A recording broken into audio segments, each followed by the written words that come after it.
Sir, अपनी जालक और सोशल ब्लॉगर प्लेटफॉर्म के सभी दर्शकों की तरफ से आपका हार्दिक स्वागत है। आपका हार्दिक अभिनंदन है सर।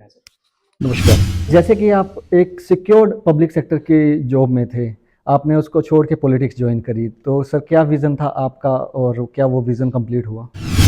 लेकिन हिमाचल के भोले भाले लोगों, देवतुल्य लोगों को जो गुमराह करने का प्रयास हुआ 2022 में, वो तरह तरह की गारंटीज दीवारों पे लिखकर लोगों की भावनाओं से खेलने का जो प्रयास हुआ, उसके चलते भी हिमाचल में सरकार बनाने में भाजपा नाकामयाब रही थी। एक कारण है उसका। जो सेक्शन 118 है, इस पर आपका पर्सनल ओपिनियन क्या है? जिन्होंने सुक्खू जी ने यहाँ की बागडोर संभाली थी, तो इन्होंने भी अपने आप को एक ड्राइवर का बेटा, एक आम घर का आदमी बताया था। तो क्या आम घर का आदमी लोगों की इतनी सी बात नहीं समझ सकता है? कि आप संभवतः जालग से हैं, तो जाहिर है आपका प्रश्न जाल के बारे में होगा ही। मैं तो उनको बहुत आदर करता हूँ, राजा वीरभद्र सिंह जी। उन्होंने खड़े होकर बोला था, अच्छा प्रश्न है आपका। नमस्कार दर्शकों, मेरा नाम है अंकित रखवाल और मेरे साथी सचिन राणा जी। आज हम आपको करवाएंगे एक सीधी बातचीत। अपने चैनल के माध्यम से हम आपको एक ऐसी शख्सियत से मिलवाने जा रहे हैं जो किसी परिचय के मोहताज नहीं। जसीमपुर कंस्टिट्यूंसी के पूर्व विधायक व लोकप्रिय नेता रविंद्र अभिधिमान जी। सर, अपनी जालक और सोशल ब्लॉगर प्लेटफॉर्म के सभी दर्शकों की तरफ से आपका हार्दिक स्वागत है। आपका हार्दिक अभिनंदन है सर। नमस्कार। सर, लोगों के मन में काफ़ी सवाल हैं, रोजगार को लेकर, हेल्थ को लेकर, एजुकेशन को लेकर और फ्यूचर को लेकर। इसलिए आज हम ये बातचीत सीधे लोगों के सवालों के साथ करेंगे सर। तो सर इजाज़त दीजिए। तो हमारा पहला सवाल है मिस्टर अंकित जी। सर, जैसे कि आप एक सिक्योर्ड पब्लिक सेक्टर की जॉब में थे, आपने उसको छोड़ के पॉलिटिक्स ज्वाइन करी, तो सर क्या विज़न था आपका और क्या वो विज़न कंप्लीट हुआ? एक ऐसा प्रश्न है जिसका जवाब भाग्य में आदमी लिखवा कर आता है। मैं एक मध्यम वर्गीय परिवार से संबंध रखता हूं और राजनीतिक पृष्ठभूमि मेरे परिवार की नहीं रही। तो मैं नौकरी करता था, बैंक में अधिकारी था। हालात ऐसे बने कि मैं राजनीति में आया। और दूसरा प्रश्न आपका कि जिस उद्देश्य के चलते आप राजनीति में आए, वो उस उद्देश्य की पूर्ति हुई कि नहीं। तो ये इसमें भी जो एक किसी सॉफ्ट ड्रिंक की एक वो ऐड आती थी कि दिल मांगे मोर। तो राजनीति में एक कुछ सैचुरेशन पॉइंट नहीं आता है। बहुत कुछ करना चाहता भी हूं और चाहा भी है, लेकिन आप मेरे कार्यकाल की बात करें तो 2017 से 22 तक 5 साल, वैसे तो 5 साल के लिए चुने गए थे, लेकिन आप जानते हैं कि उसमें से 2-2.5 साल जो थे वो एक वैश्विक आपदा आई थी, उसके चलते हमारे बर्बाद हुए थे। तो वो 2-2.5 साल 3 साल का जो समय मिला था, उसमें एक प्रयास किया था काम करने की, भूमिका एक नींव रखने का प्रयास किया था। हाँ, उसके चलते नींव डालते डालते कई तरह की कुछ गलतियां हुई होगी, तभी तो हम 2022 में दोबारा रिपीट ना हो पाए। तो ऐसा है। मेरा दूसरा क्वेश्चन आपके इसी पे है, आपके कार्यकाल के इसी पे है। तो सर, जैसे कि 2017 में आपने भारी बहुमत से जीत हासिल करी, लगभग 10,000 वोटों से आपने जीत हासिल करी, और आपने एक इंटरव्यू में कहा था कि हम उसका श्रेय जो है अपनी सेंटर लीडर्स और अपने सपोर्टर्स को देते हैं। तो 2022 में आपकी कुछ वोटों से हार हुई, लगभग 2,500 वोटों से आपकी हार हुई। तो क्या आप उसकी जिम्मेदारी आप अपने सेंट्रल लीडरशिप या फिर अपने सपोर्टर्स को ठहराते हैं? नहीं, सपोर्टर्स ने तब भी साथ दिया, केंद्र और प्रदेश नेतृत्व ने भी साथ दिया, लेकिन अब हार की बात करें तो हार के हजारों कारण हो सकते हैं, और इसमें बिना लाग लपेट हुए मैं इस बात के लिए किसी को दोषी ना मानते हुए, उसमें मैं मानता हूं कि ये मेरी नैतिकता का तकाजा ये है कि मैं उस बात को स्वीकार करूं कि काम करते करते, काम सीखते सीखते जाहिर है कुछ गलती हुई होगी, और उन गलतियों के चलते हम 2022 में ये सीट नहीं जीत पाए और बहुत छोटे से मार्जिन जो आपने बताया 2,500 के आसपास के वोटों से हम ये सीट हार गए थे। और जैसे मैंने कहा हार के कई कारण हो सकते हैं। तो मुझे जो लगता है, ठीक है, कार्यशैली में भी कोई ना कोई दोष रहे होंगे, लेकिन हिमाचल के भोले भाले लोगों, देवतुल्य लोगों को जो गुमराह करने का प्रयास हुआ 2022 में, वो तरह तरह की गारंटीज दीवारों पे लिखकर लोगों की भावनाओं से खेलने का जो प्रयास हुआ, उसके चलते भी हिमाचल में सरकार बनाने में भाजपा नाकामयाब रही थी। एक कारण है उसका, और ये कारण था कि हिमाचल में झूठ और भ्रम का की जो खेती कांग्रेस द्वारा की गई, उसके कारण वो भी एक कारण रहा। मैंने कहा कि मेरी कार्यशैली में भी दोष हो सकते हैं, लेकिन एक कारण ये भी, बहुत बड़ा कारण ये भी रहा था। सर मेरा सवाल आपसे ये है, जो सेक्शन 118 है, इस पर आपका पर्सनल ओपिनियन क्या है?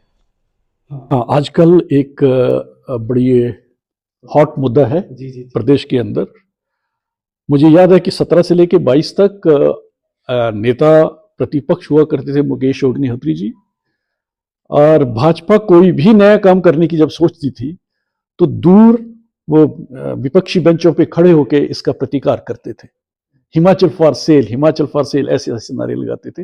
हालांकि रत्ती भर भी इसमें कोई शक नहीं कि भारतीय जनता पार्टी हिमाचल की 118 के साथ पूरी तरह से खड़ी है और इसके साथ खिलवाड़ होने नहीं देगी। लेकिन इनकी मंशा तब और थी, और जैसे ही सत्ता में आए हैं तो इनकी मंशा कुछ और हो चुकी है। असल में अब हिमाचल फॉर सेल ये डालने वाले हैं, जिसके लिए हर कोई भारतीय जनता पार्टी का छोटे से छोटा सिपाही, हमारा नेतृत्व सक्षम है, वो लड़ रहे हैं। जहां लड़ने की बात है वहां लड़ रहे हैं, जो प्लेटफॉर्म लड़ने के लिए बने होते वहां वो लड़ रहे हैं वो। लेकिन एक छोटे से छोटा सिपाही भी हिमाचल में कम से कम हिमाचल फॉर सेल नहीं होने देगा।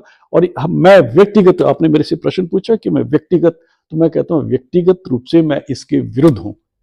एक सैंक्टिटी जो हिमाचल प्रदेश की 118 के कारण बनी हुई है, उससे छेड़छाड़ करना इनके लिए तो दुर्भाग्यपूर्ण होगा ही, लेकिन हर हिमाचल के नागरिक के लिए भी दुर्भाग्यपूर्ण होगा।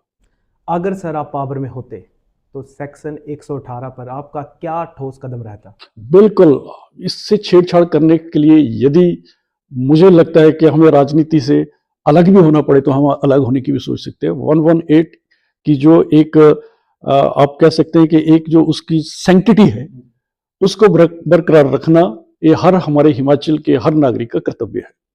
सर मेरा अगला सवाल ये है, जो आज का यूथ है सर, उसको सालों तक जो ट्रेनी रखा जा रहा है और कम सैलरी पर उससे काम करवाया जा रहा है, आपकी नज़र में ये एम्प्लॉयमेंट है? मैं इसको सरकारी शोषण मानता हूं। ये एक एक्सप्लॉयटेशन है यूथ की, कोई भी सरकार हो। जैसे सर अभी हम एग्जांपल दें, पटवारी की भर्ती हो रही है, टीजीटी की हो रही है, पीजीटी की हो रही है, इस सारी की सारी जो बेसिस पर रह रही हैं वो रह रही हैं ट्रेनी बेसिस पर। तो आपकी क्या राय है सर? नहीं, यदि पोस्ट कोई खाली है तो उस पोस्ट को फिल करने के लिए प्रॉपर आपके पास आपके कमीशन हैं, आपके बोर्ड्स हैं, रिक्रूटमेंट बोर्ड्स हैं, उन्हीं के माध्यम से भर्ती होनी चाहिए। मैंने जैसे पहले कहा, ये एक सरकारी तंत्र का युवाओं का शोषण करने का एक जरिया, एक तरीका इन्होंने निकाल रखा है कि अपना समय निकालने के लिए हम ऐसी भर्तियां करते हैं। मैं इसके पूरी तरह से खिलाफ हूं, विरुद्ध हूं। जो सर अपकमिंग भर्ती आ रही हैं, जैसे रोगी मित्र बोला गया है, पशु मित्र बोला गया है, बिजली उपभोक्ता मित्र बोला गया है, तो उनको जो सैलरी दी जाएगी नियर अबाउट 5 से 6 हज़ार सर, जो मासिक आय रहेगी, आपको लगता है कि 5 से 6 हज़ार के बीच में घर का गुजारा हो सकता है? आप इसके ऊपर कुछ कहना चाहेंगे? जब माननीय प्रदेश के मुख्यमंत्री सुखविंदर सुक्खू जी ने यहाँ की बागडोर संभाली थी, तो इन्होंने भी अपने आप को एक ड्राइवर का बेटा, एक आम घर का आदमी बताया था। तो क्या आम घर का आदमी लोगों की इतनी सी बात नहीं समझ सकता है कि वो जब आप ट्रेनीज रख रहे हैं, पढ़े लिखे बच्चों को आप ट्रेनीज के रूप में 5 से 6 हज़ार रुपये के, उनका घर चल पाएगा? लिविंग कॉस्ट आज कहाँ है? कौन सोचेगा इनके बारे में? तो ये तो मैंने कहा कि ये मित्रों के लिए सरकार बनी है, और युवाओं का शोषण एक मित्र नाम पता नहीं कहां से लेके आए, कभी पशु मित्र है, कभी कोई मित्र है, ऐसे मित्रों के नाम देके ये शोषण है, सरेआम शोषण है। और मुझे जो लगता है कि क्योंकि आप दोनों युवा हैं, यदि आपके मन में ये प्रश्न उभरा है तो एक एज ग्रुप में ये प्रश्न फ्लोट कर रहा है और ये घातक होने वाला है आने वाले दिनों में। सरकार बदलेगी 2027 में, तो मैं तो ये कहता हूं कि एक आपकी तरफ से एक इंडिकेशन है कि आने वाली सरकारों के लिए भी और जो वर्तमान में सरकार है उसके प्रति भी जो आक्रोश लोगों के बीच में है, उसकी हल्का सा उजागर इस उम्र में लोगों में देखने को मिल रहा है। अच्छा सर, आपके टेन्योर के दौरान कई नोटिफिकेशन निकाले गए, जिसमें जैसे कि एक सब तहसील का नोटिफिकेशन था और आपके टेन्योर के आखिरी टाइम में, और जिसमें जालक का भी नाम था, और बाद में करंट गवर्नमेंट ने उसको आते ही डी नोटिफाई कर दिया। तो अगर आपकी पार्टी पावर में आती है 2027 में, तो क्या आपकी ये फर्स्ट प्रायोरिटी होगी सर, इसको दोबारा नोटिफिकेशन में लाना? क्योंकि आप संभवतः जालग से हैं, तो जाहिर है आपका प्रश्न जाल के बारे में होगा ही। एक छोटे छोटे जो कस्बे होते हैं ना, उनका विकास करने के लिए उनमें छोटे मोटे ऑफिस जब आना शुरू होते हैं तो उनका विकास होना शुरू हो जाता है।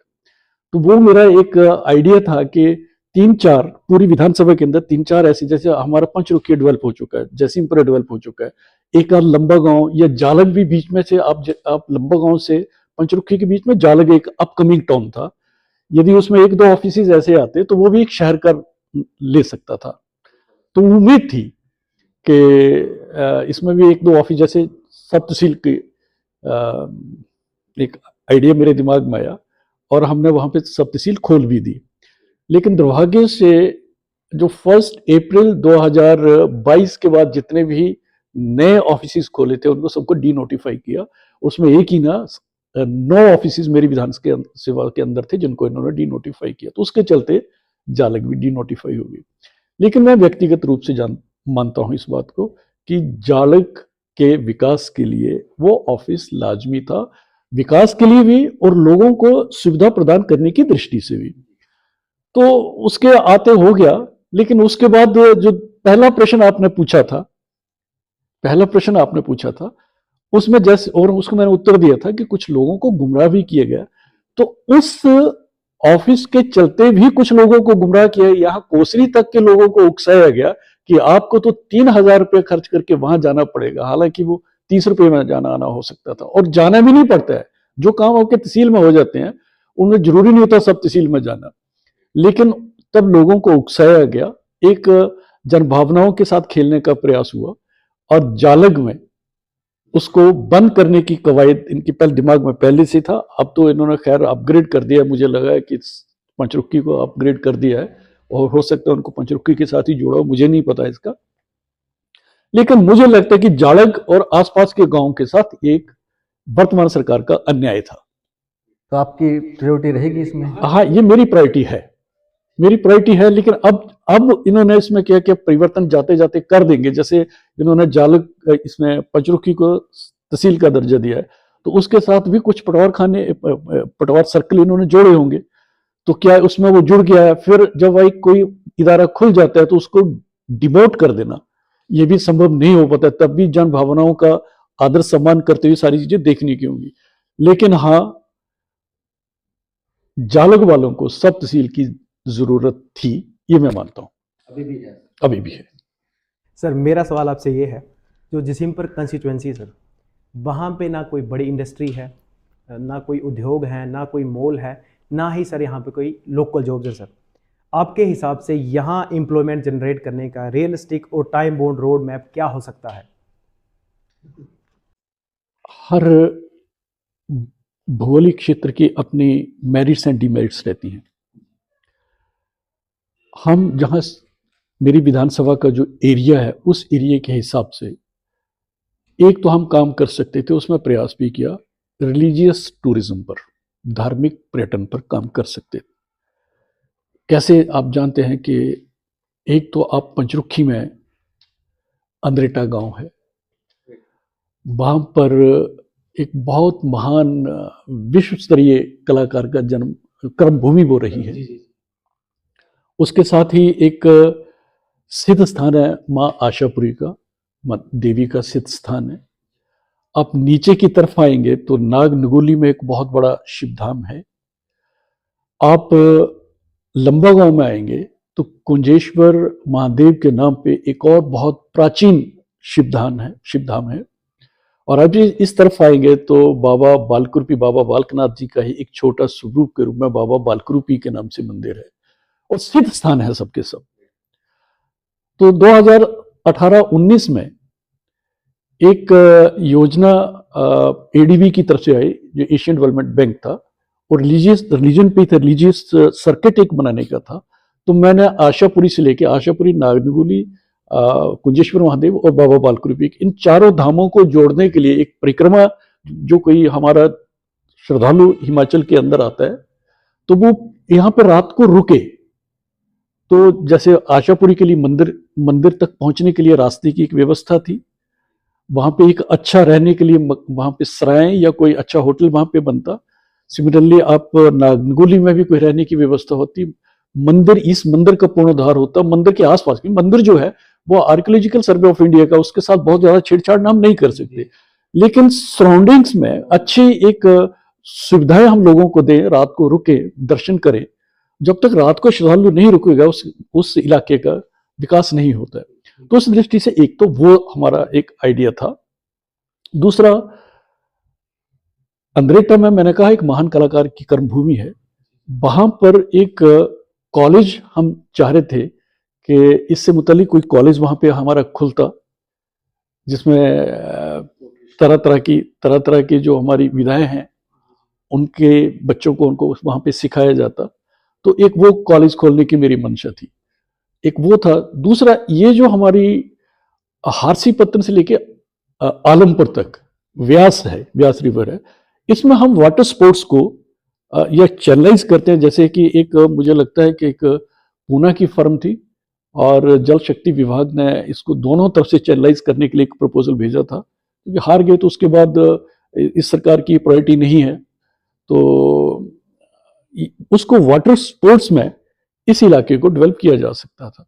और जो टोपोग्राफी है इस इलाके की, वो यही 2-3 चीजों पे हम काम कर सकते थे। हम सोचें कि कोई इंडस्ट्रियल बेल्ट यहाँ पे खोल दे, तो आपको कोई भी रेलवे हेड नजदीक नहीं है, ट्रांसपोर्टेशन आपका मुकाबला रहता है पंजाब के साथ, या फिर जो बॉर्डर एरिया में जो हमारी औद्योगिक जो जगह बनी हुई है उनके साथ। तो मैं सोचूं कि जसीमपुर में ऐसा कुछ हम कर दे तो वो नहीं था, लेकिन जसीमपुर में जो भौगोलिक दृष्टि से जो चीजें जिनको हम दोहन कर सकते हैं वहां पे हम काम कर सकते थे। तो ये मुझे लगता है कि इसमें थोड़ा सा मेरे लेवल पे भी मैं कह सकता हूँ, स्वीकार करता हूँ, कोई इसमें वो नहीं है। जिस ढंग से काम हो जाना चाहिए था, लेकिन तब क्या था कि ये नहीं पता था कि ये कोरोना हमें छोड़ देगा, 5 साल के नहीं छोड़ेगा। हद फर्स्ट वेव आई, सेकेंड आई, थर्ड आई, फिर फोर्थ का इंतजार करने लगे, तब तक पूरी इकोनॉमी को लगभग इसने क्रैश कर दिया था। तो दोबारा से पांव पे आने के लिए जो समय लगा, उसमें हमें कई चीजें जो मन में हमने सोच रखा था कि ये हमारे प्रोजेक्ट्स इनको पूरा करना है, उनमें विलंब हुआ है। सर, मेरा अगला प्रश्न जो रहेगा वो स्कूलों के लिए लेके रहेगा, एजुकेशन के लिए लेके रहेगा। जैसे कि अभी करंट गवर्नमेंट जो है वो स्कूलों को मर्ज कर रही है, स्कूलों को बंद कर रही है ड्यू टू लोड स्ट्रेंथ। बच्चे कम है स्कूलों में, इसलिए वो बंद कर रहे हैं। तो क्या ये सही चीज़ है? हमें स्कूल बंद करने चाहिए या हमें एजुकेशन क्वालिटी पे काम करना चाहिए? देखिए, बच्चे तो ये मेरी विधानसभा मैं बहुत ज्यादा नहीं जानता हूँ, बाकी जगह अपने अपनी तरह से लोग की प्रायोरिटीज रहती हैं, लेकिन मेरी ये प्रायोरिटी थी कि इस विधानसभा के अंदर शिक्षा, स्वास्थ्य और अच्छी सड़कें, तो सड़कों पे काम हो सका। शिक्षा के स्तर पर पे काम होना बाकी था, क्योंकि वो उसके लिए जो पहली अटल आदर्श विद्यालय के लिए जो मीटिंग हुई थी कैबिनेट, उसमें से 10 स्कूल खोलने की जो बात हुई थी, उसमें से पहला नंबर था, फर्स्ट 10 की लिस्ट में मेरा जयसिंहपुर भी था। उस पर हमने काम करने की कोशिश की थी। अच्छी शिक्षा हम लोगों को दे पाए, इसमें मैं स्वीकार करता हूं कि मेरी विधानसभा के अंदर ये अभाव है, ये अभाव है। और फिर मैं किसी की आलोचना नहीं कर रहा हूं कि सरकार बदल गई, ये हो गया, वो हो गया, लेकिन वर्तमान सरकार का ना कोई भी एक विजन इस तरफ नहीं है। वो उनको ये लगता है कि ये स्कूल खोला था, ये भाजपा ने खोला था, इसको बंद कर दो। मैं विधानसभा के अंदर था, कुछ स्कूलों को बंद करने की बात आई, तो सामने के बेंच पे बैठा करते थे इस देवभूमि हिमाचल के, मैं तो उनको बहुत आदर करता हूं, राजा वीरभद्र सिंह जी। उन्होंने खड़े होकर बोला था कि एक बच्चे के लिए भी स्कूल यदि हिमाचल के अंदर खोलना पड़े तो मैंने खोला है, आपकी हिम्मत है तो बंद करके दिखाओ। तो वही राजा वीरभद्र के कदमों पे चलने वाले, निशान पे चलने वाले लोग जो हैं वो आज दूसरी तरह की थ्योरी लेके आ गए हैं। आज के दिन आज भी मेरे आसपास के मैं आपको बताऊं कि लोग आज भी 5 से 6 किलोमीटर पैदल चल के बच्चों को स्कूल भेज रहे हैं, और आप वो वहां पे स्ट्रेंथ नहीं होगी। आपने कुकर मुत्तों की तरह प्राइवेट स्कूल दुकानों के अंदर खोल दिए हैं, उन पे आपका कोई चेक नहीं है। तो ऐसी कुछ चीजें हैं जहां पे काम किया जाना चाहिए, लेकिन मैं फिर कहूंगा कि इस वर्तमान सरकार की प्रायोरिटीज अलग तरह की हैं। शिक्षा शायद इनकी प्रायोरिटी नहीं, इनकी प्रायोरिटी होती तो मेरी विधानसभा के अंदर तलवाड़ में आप जाएंगे, एक बहुत बड़े इंफ्रास्ट्रक्चर का पॉलिटेक्निक कॉलेज है। मेरे टेन्योर के अंदर तीन तीन वहां पे ट्रेड्स सैंक्शन हुए थे। इन 3 सालों के अंदर एक इंजीनियर विधायक के चलते एक भी ट्रेड यहाँ पे एक्स्ट्रा नहीं ला पाए। हालांकि इंफ्रास्ट्रक्चर आपके पास है। रोना तो ये रोना चाहिए था कि जी बिल्डिंग नहीं है, हमारे पास स्टाफ नहीं है। वो सब कुछ सैंक्शन होने के बावजूद यदि आप एक ट्रेड भी शामिल नहीं कर पाए तो हम अंदाजा लगा सकते हैं कि वर्तमान सरकार के जो कारकरिंदे हैं उनकी सोच क्या है।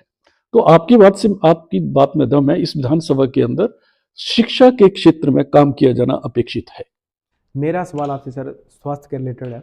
चाहे जालग हॉस्पिटल आ गया सर, चाहे रोपड़ी का हॉस्पिटल है, चाहे दगो का हॉस्पिटल है सर, इनकी जो टाइमिंग है नियर अबाउट 9 to 5 है, 9 to 4 है। 9 to 4 समथिंग। तो सर अगर मान लो रात को किसी को इमरजेंसी हो जाती है तो हमें या तो पालमपुर जाना पड़ता है या तो टांडा जाना पड़ता है। अगर कल को आपको मौका मिले सर, तो आप इन हॉस्पिटलों को 24/7 करने के लिए प्रैक्टिकली क्या काम करेंगे? देखिए, मुझे जो लगता है, ये मेरा विचार है, मुझे नहीं पता पार्टी का, अपनी भारतीय जनता पार्टी का क्या स्टैंड हो सकता है, लेकिन विधानसभा के किसी भी एक सेंटर पॉइंट पे एक अच्छे हॉस्पिटल का होना जरूरी है। वैसे तो यार्ड स्टिक्स हैं कि 10,000 पे एक पीएससी होगा, 20,000 पे ये होगा वो होगा, लेकिन हम उस पर खरा नहीं उतरे हैं। मुझे जो लगता है नंबर 1 पे हम जहां पे हमें काम करना है वो शिक्षा क्षेत्र था। शिक्षा के साथ ही स्वास्थ्य आ जाता है। एक एम्बुलेंस है, वो भी मैं फिर आलोचना नहीं कर रहा हूं, कांग्रेस के दौरान वो यहां से चली गई थी कहीं दूसरी जगह, जिसमें प्रागपुर में कहीं चली गई थी, और हम 2 साल बिना एम्बुलेंस के रहे थे। 2-3 ऐसी डेथ्स हो गई कि प्राइवेट गाड़ियों में लेके जाना पड़ा, उसमें वो पूरे ऑपरेटर्स नहीं लगे हुए थे। तो आते ही पहले तो ये एक एम्बुलेंस 108 जो थी वो यहाँ के लिए दी थी, लेकिन 1 से 2 एम्बुलेंसेज जो है वो 15 किलोमीटर के रेडियस में होना चाहिए किसी भी इमरजेंसी को मीट आउट करने के लिए।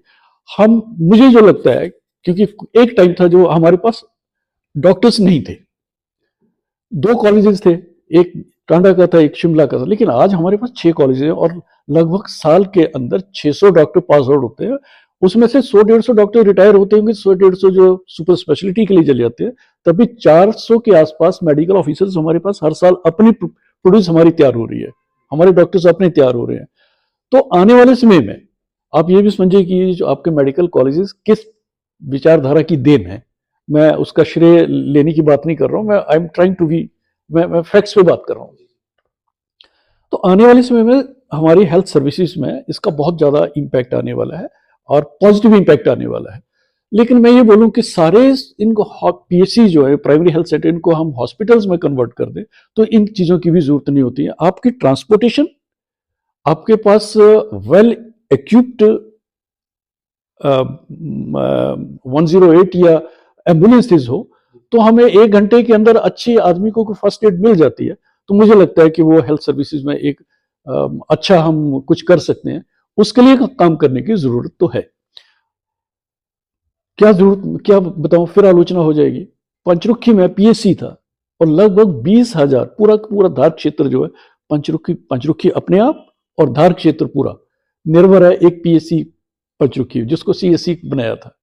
वो भी 1 अप्रैल के बाद की जो डी नोटिफाई हुई, उसमें डी नोटिफाई हो चुके हैं। आयुष मंत्रालय इनके पास है, आधा हेल्थ का डिपार्टमेंट मेरी विधानसभा के मंत्री के पास है, उसी को अपग्रेड नहीं करवा पाए हैं। तो आप हेल्थ सर्विस बाकी जगह क्या करवाएंगे? तो हाँ, आपसे सहमत हूं कि इसमें काम किया जाना जरूरी है। सर मेरा अगला प्रश्न, जैसे कि आपने पहले ही बताया कि हमारे जो टूरिज़्म प्लेसेस हैं वो डेवलप होने चाहिए, जैसे कि हमारी जसीमपुर कंस्टिट्यूंसी जो टूरिज़्म में काफ़ी पिछड़ी हुई है। अपॉर्चुनिटीज़ की कमी नहीं है, अपॉर्चुनिटीज़ हमारे पास रिलीजियस नेचुरल प्लेसेस बहुत सारे हैं, लेकिन इस पे आपका क्या विज़न है? आप कैसे इसको अपने फ्यूचर में देखते हैं कि क्या करेंगे? देखिए, हिमाचल अपने आप में आप पूरे प्रदेशों की बात कर लो, हिमाचल में कुदरत ने सब कुछ लुटाया है। आप प्लेन्स में आओ तो वाटर बॉडीज आपके पास हैं, दलाई लामा यहाँ पे है, सिद्ध पीठ यहाँ पे है, स्नो बाउंड एरियाज यहाँ पे हैं। तो इसका मतलब है कि हिमाचल को भगवान ने वो जो सिरमौर जो जैसे नक्शे पे आता है ना, तो वैसे करके सारी सुविधाएं हिमाचल को दी हैं। लेकिन मैं थोड़ा सा, मेरी बात पता नहीं किन किन लोगों तक आपके माध्यम से पहुंचेगी, क्या क्या इसमें कमेंट्स, क्या क्या लोग मेरे बारे में ओपिनियन बनाएंगे, लेकिन मुझे लगता है कि जब से हिमाचल बना है तब से प्रायोरिटी जो थी वो टूरिज्म होना चाहिए था। जितना इसको प्रायोरिटी मिलनी चाहिए थी इस सेक्टर को, उतनी प्रायोरिटी किसी सरकार की नहीं मिली। मैं इसको कन्फेस करता हूँ, क्योंकि 5 साल तो मैं भी सरकार का अंग रहा। मुझे भी पहली बार किसी टूर पे भेजा था तो सिक्किम टूरिज्म को स्टडी करने के लिए एक स्टडी टूर हमारा गया था, उसमें गया था, आके हमने अपना प्रेजेंटेशन भी दी। लेकिन फिर जितना काम टूरिज्म पे हो जाना चाहिए था उतना नहीं हुआ। अब आता हूँ स्पेसिफिक विधानसभा के अंदर। तो मैंने कहा विधानसभा के अंदर हमारे पास, मैंने कहा जो टोपोग्राफी है, जो भौगोलिक स्थिति है, उसके चलते क्या है, 4 धाम है, उन धामों का पुनरुद्धार करके वहां पे सुविधाएं, जन सुविधाएं आप वहां पे दो। एक नदी है, आज उसका क्या हाल, उसका सीना पूरी, प्रश्न पता नहीं आपका आएगा कि नहीं आएगा, लेकिन मैं उसमें जोड़ूंगा, उसके सीने को छलनी कर दिया गया है। वो पूरे के पूरा पूरा बिखराव हो गया, ऐसे लगता है कि आप क्रॉस कर जाओ उसको। वहां पे आपको रिवर राफ्टिंग है, या कुल्लू में क्या है, या उसके एडजॉइनिंग जो जगह है वहां पे क्या है, वही उन्होंने किया है। रिवर राफ्टिंग है, एडवेंचरस आपकी जो स्पोर्ट्स हैं वो वहां पे डेवलप की जा सकती हैं। तो ये एक इतना सही हम यहाँ पे कर पाएंगे। जो कुदरत ने जो हमें दिया वो यही चीजें दी हैं, तो उन्हीं को हम निखारें थोड़ा सा, तो उसमें एम्प्लॉयमेंट जनरेशन भी होगी और इलाके का विकास भी होगा, जाहिर है। जैसे कि हमारे पास में ही अभी हम इधर आलमपुर में बैठे हैं, लगभग सुजानपुर में भी हम देखते हैं कि जो टूरिज़्म की अपॉर्चुनिटीज़ हैं वो बहुत ज़्यादा नहीं है, लेकिन फिर भी यहाँ पे मैन मेड अट्रैक्शंस जो हैं वो काफ़ी ज़्यादा बनाई हुई हैं और इससे टूरिज़्म को काफ़ी फ़ायदा मिल रहा है। तो क्या आपका फ्यूचर में कुछ ऐसा रहेगा कि हम मैन मेड अट्रैक्शंस भी? मैंने कोशिश की थी कि पहले तो एक कुंजेश्वर महादेव के आसपास आप जाएंगे, नीचे एक अच्छा park, light and sound system वहाँ पे हो और छोटी मोटी एक्टिविटीज़ वहाँ पे चलती रहे। तो अधूरा है, अपनी ही जिंदगी, राजनीतिक जिंदगी अधूरी रह गई, तो वो जाहिर है परियोजनाएं जो दिमाग में थी वो भी अधूरी रही हैं। एक वो है, 2-3 जगह और हैं जो मेरे दिमाग में, जैसे अभी भी अगर आप आरटीआई मांगे तो पहले क्या था कि जो हमारी विधायक प्राथमिकताएं होती हैं उसमें रोप वे जो थे, इसमें विधायक प्राथमिकता नहीं आते थे, लेकिन आपने ही भारतीय जनता पार्टी के टेनोर में ही इसको जो परमिटेड एक्टिविटीज होती हैं उसमें डाल दिया गया था। तो मैंने 2 जगह से सर्वे करवाया था, एक रोपड़ी से आशापुरी का रोप वे और एक सुआ से। तो वो कोई 1.5 किलोमीटर के आसपास रोप वे बनता था, उसके लिए एक प्रपोजल हमारी यहाँ से गई थी। लेकिन फिर ये बात है 2021 और 22 की, तो क्यों, हाँ, कोरोना काल की बात है, उसमें से ये प्रपोजल यहाँ से गई थी। तो वैसी वैसी वो परियोजना अगर सीधे सीधे चढ़ती है और बहुत महंगी भी नहीं थी, तो टूरिज्म के लिए एक अच्छा स्कोप इन इलाकों में बन सकता था। तो ऐसे ऐसे आइडियाज थे, लेकिन मैं ये कहूँगा कि फिर मेरी प्राथमिकता अलग थी और इस सरकार की अलग है, मेरी भाजपा की अलग प्राथमिकताएं थी। और शायद ये बात इसके साथ में ऐड करना चाहूँ कि ये जो हमारी ग्रोथ रेट का कम होना जो होता है, या परियोजनाओं का समय पर तैयार होकर जन समर्पित ना हो पाना जो होता है, ये जो हम ऑल्टरनेट सरकारें बनाते हैं इसकी वजह से है। एक उदाहरण के साथ ही मैं अपनी बात समाप्त करता हूँ कि एक 70 करोड़ की प्रोजेक्ट है हमारा कुंजेश्वर महादेव के साथ ही पेयजल योजना का है। योजना ये थी कि जब भी कोई बहन टैप ऑन करे, नलका खोले, पीने का पानी मिले, 24/7 पानी मिले।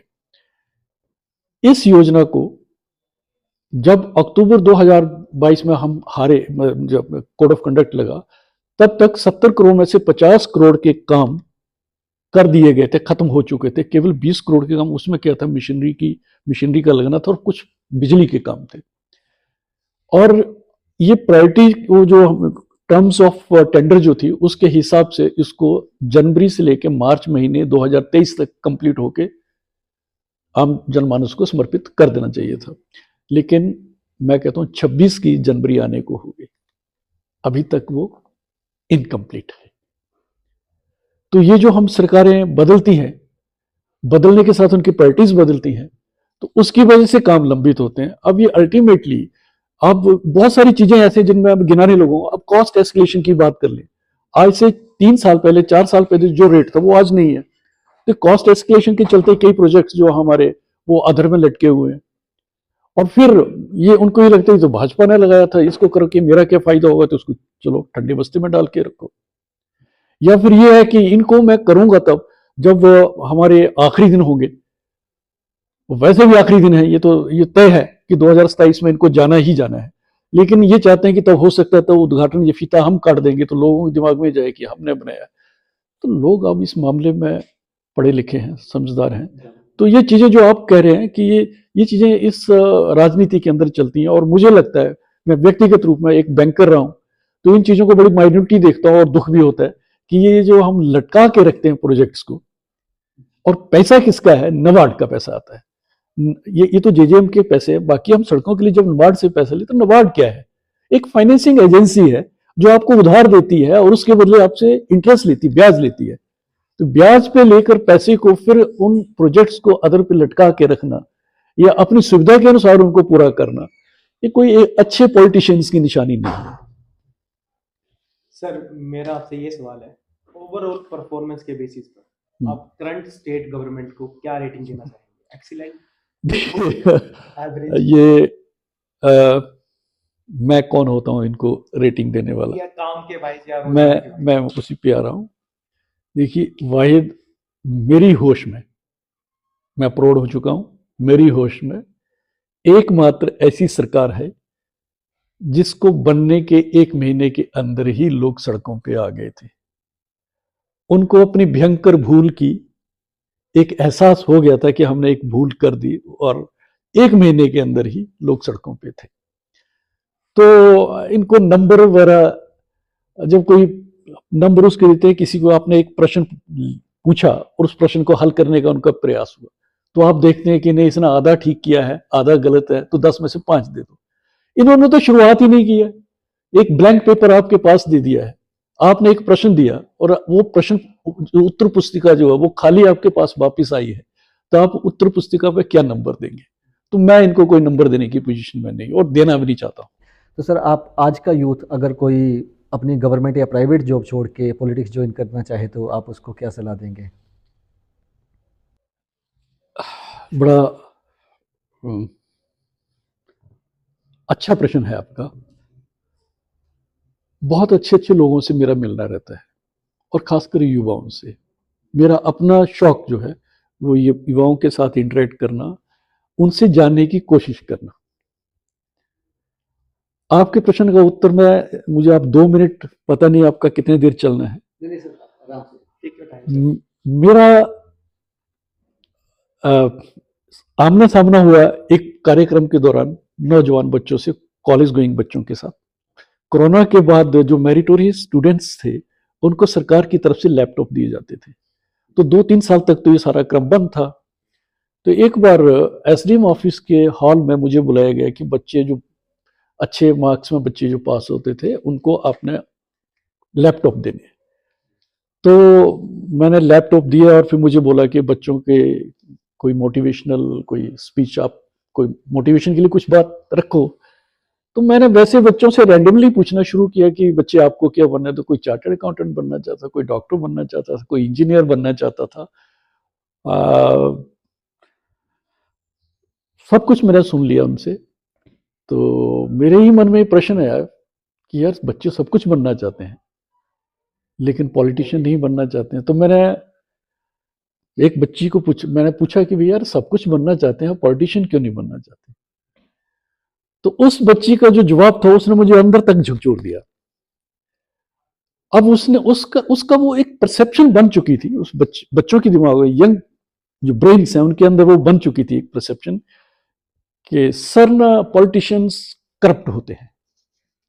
अब थोड़ी देर के लिए मैं हक्का बक्का था क्योंकि सामने मैं हूं, एक पॉलिटिशियन हूं, और जो युवा है, जो यूथ है, उसके मन में पॉलिटिशियंस के प्रति ये परसेप्शन बन चुकी है।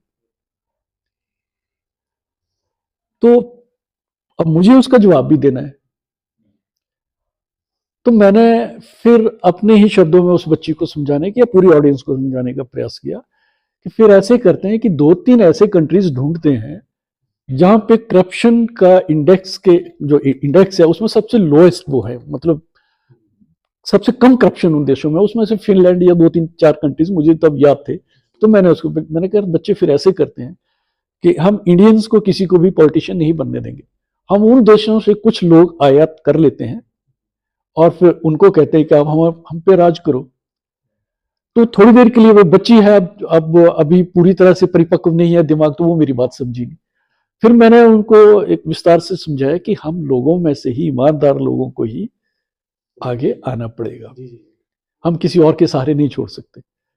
तो मैं तो ये चाहता हूं कि जो युवा हैं, कॉम्पिटेंट हैं, आप देखिए ना, एक एक कंपनी का जो हजारों करोड़ का बिजनेस करती है, वो उसका सीईओ जो होता है वो 35, 40, 25, 30 साल का होता है। लेकिन हम जिस फील्ड में, हम 80, 90 साल तक भी इसी में रहना चाहते हैं। हम बागडोर उन तक देने नहीं चाहते हैं। आप बैठिए ना स्टीयरिंग पे, उस बच्चे को पीछे बिठाओ ना, आप उनके मार्गदर्शक बन जाओ ना। तो जब एक 25 साल का 35 साल का बच्चा एक सीईओ हो सकता है बहुत बड़ी एक मल्टीनेशनल कंपनी का, तो ये तो छोटी सी विधानसभा होती है। तो बच्चों को तो डेफिनेटली, और आप देखें, मेरा ना हो सकता है मैं प्रौढ़ हूं, मेरा अलग विचार हो सकता है, लेकिन आपके देश के प्रधानमंत्री जिनकी अपनी उम्र 74 साल है, उनका ये प्रण है, उनका संकल्प है कि नए यूथ को, कम से कम 5 लाख यूथ जो है वो उनको राजनीति में नए बच्चों को लेके आना है। तो उस पे पार्टी के लेवल पे जो हमारे कर्णधार है, जो नेतृत्व है, शीर्ष नेतृत्व है, हालांकि उम्र दराज होने के बाद भी वो आज यूथ के आइकॉन बने हुए हैं और यूथ को आगे लाने का काम हो। तो मैं चाहता हूं कि यूथ आगे आए और एक सेवा भाव के चलते राजनीति में आए, जरूरत है। अगर सर आप इलेक्शंस में आप पावर में आते हैं तो आपका विजन क्या रहेगा, क्या टॉप प्रायोरिटीज रहेंगी? देखिए, मैंने कहा कि इस प्रदेश की बात ना करूं, मैं अपनी विधानसभा की बात करूं। अच्छी शिक्षा और स्वास्थ्य सेवाएं, ये मेरी 2 प्रायोरिटीज हैं। सड़कों के लिए मैंने काम किया था और उस काम के चलते हमें कामयाबी भी मिली थी। बहुत सारे ऐसी सड़कें नहीं बनी। आज पता नहीं आप उस रोड से चल के आए होंगे, आलमपुर हारसी पत्तन, ये जाहिर, ये अलग है कि कंप्लीशन तक हम यहाँ नहीं थे, लेकिन 2 चीज़ों पे, शिक्षा के क्षेत्र में और स्वास्थ्य के क्षेत्र में काम किया जाना बहुत ज़रूरी है जसीपुर विधानसभा के अंदर। बहुत बहुत धन्यवाद। बहुत बहुत धन्यवाद सर। आप सबका भी बहुत बहुत धन्यवाद। सारे व्यूअर्स का भी मैं धन्यवाद करता हूं कि आप तक मेरी बात पहुंची। धन्यवाद।